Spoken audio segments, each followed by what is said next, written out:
ಸ್ನೇಹಿತರೆ, ಈ ಸಂಚಿಕೆಯಲ್ಲಿ ನಾವು ಪೂರ್ಣ ಸಂಖ್ಯೆಗಳ ಪರಿಚಯ ಮತ್ತು ಅದರ ಬಳಕೆಯ ಬಗ್ಗೆ ತಿಳಿಯೋಣ. ಈ ಸಂಚಿಕೆಯಲ್ಲಿನ ಕಲಿಕಾ ಉದ್ದೇಶಗಳು: ನಿಜ ಜೀವನದಲ್ಲಿ 0 ಉಪಯೋಗವಾಗುವಂತಹ ಸಂದರ್ಭಗಳು ಯಾವುವು ಮತ್ತು ಕೆಲವು ಉದಾಹರಣೆಗಳು. NCERT ಉದ್ದೇಶಗಳು ಹೀಗಿದೆ: ಪೂರ್ಣ ಸಂಖ್ಯೆಗಳ ಬಗ್ಗೆ ಅರಿತು ವಿನ್ಯಾಸ ಮತ್ತು ಸಂಖ್ಯಾರೇಖೆಗಳನ್ನು ಬಳಸಿ ಮೂಲಕ್ರಿಯೆಗಳನ್ನು ಮಾಡುವುದು. ಈ ಸಂಚಿಕೆಯಲ್ಲಿ ನಾವು ಬಳಸ್ತಿರ್ತಕ್ಕಂಥ ಕಲಿಕಾ ಸಾಮಗ್ರಿಗಳು ಚೌಕಳಿ ಬಿಲ್ಲೆಗಳು. ಸ್ನೇಹಿತರೆ, ಈಗ ನಾವು ಮೊದಲು ನೋಡೋಣ. ಈಗಾಗಲೇ ನಾವು ತಿಳಿದಿದ್ದೇವೆ ಎಣಿಕೆಯ ಸಂಖ್ಯೆಗಳು ಅಂದರೆ 1, 2, 3, 4 ಇತ್ಯಾದಿ. ಈ ಸಂಖ್ಯೆಗಳನ್ನು ನಾವು ಎಣಿಕೆಯ ಸಂಖ್ಯೆಗಳು ಅಂತ ಹೇಳ್ತೇವೆ ಅಥವಾ ಸ್ವಾಭಾವಿಕ ಸಂಖ್ಯೆಗಳು ಅಂತ ಹೇಳ್ತೇವೆ. ಈ ಎಣಿಕೆಯ ಸಂಖ್ಯೆಗಳ ಜೊತೆಗೆ 0ಯು ಸೇರಿದಾಗ ಈ ಒಂದು ಸಂಗ್ರಹವನ್ನು ನಾವು ಪೂರ್ಣ ಸಂಖ್ಯೆಗಳು ಎಂದು ಕರೆಯುತ್ತೇವೆ. ಹಾಗಾದರೆ ಪೂರ್ಣ ಸಂಖ್ಯೆಗಳು 0ಯಿಂದ ಪ್ರಾರಂಭವಾಗುತ್ತವೆ. 0, 1, 2, 3, 4 ಇತ್ಯಾದಿಯಾಗಿ. ಪೂರ್ಣ ಸಂಖ್ಯೆಗಳು ಸಂಖ್ಯಾಶಾಸ್ತ್ರದ ಭಾಗವಾಗಿದ್ದು ವಸ್ತುಗಳು, ಜನರು ಅಥವಾ ಸಂಪೂರ್ಣ ಮಾನಗಳಲ್ಲಿ ಅಳೆಯಬಹುದಾದ ಯಾವುದನ್ನಾದರೂ ನಿಜ ಜೀವನದಲ್ಲಿ ಎಣಿಸುವಂತಹ ಪ್ರಮಾಣಗಳನ್ನು ಪ್ರತಿನಿಧಿಸಲು ನಮಗೆ ಸಹಾಯ ಮಾಡುತ್ತವೆ.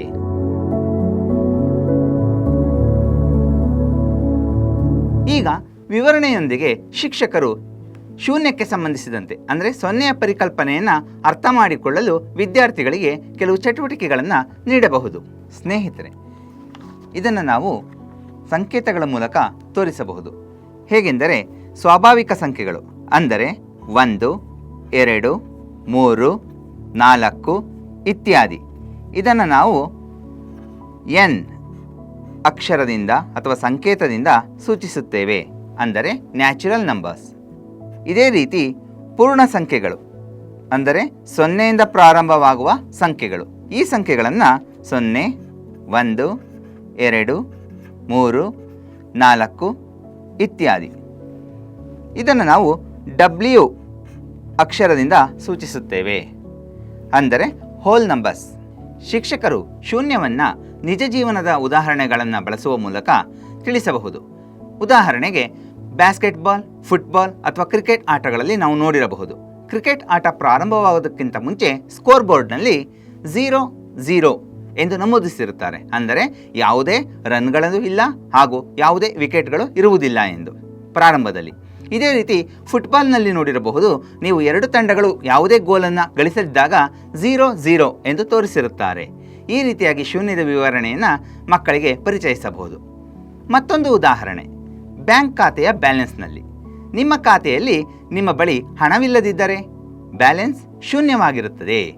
ಇದು ನೀವು ಏನನ್ನೂ ನೀಡಬೇಕಾಗಿಲ್ಲ ಅಥವಾ ನಿಮ್ಮ ಖಾತೆಯಲ್ಲಿ ಏನನ್ನೂ ಹೊಂದಿಲ್ಲ ಎಂದು ಸೂಚಿಸುತ್ತದೆ.